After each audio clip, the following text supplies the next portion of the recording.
Hi everybody and welcome.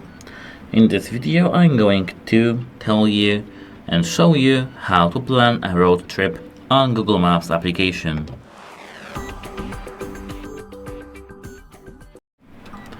So the first thing we're gonna do is to add our destination.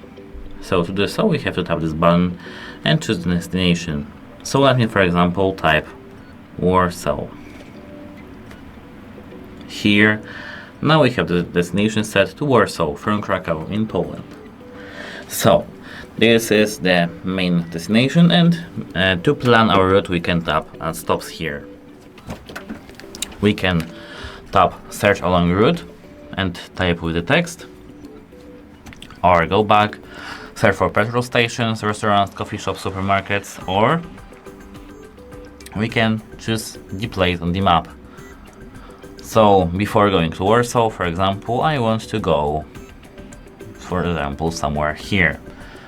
As you can see, we have to tap OK button in the top right corner now. And here we have chronologically set our destinations. At first we're going here, and then we are going straight to Warsaw. We can tap add stops again, and for example now add petrol stations.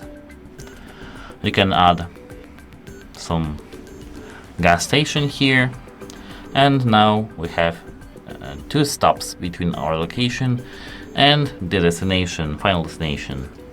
We can set the destination for walking to, for biking routes to. We can tap these three lines here near this X button to tap avoid ferries. And that's it. Hope it helps you, and goodbye.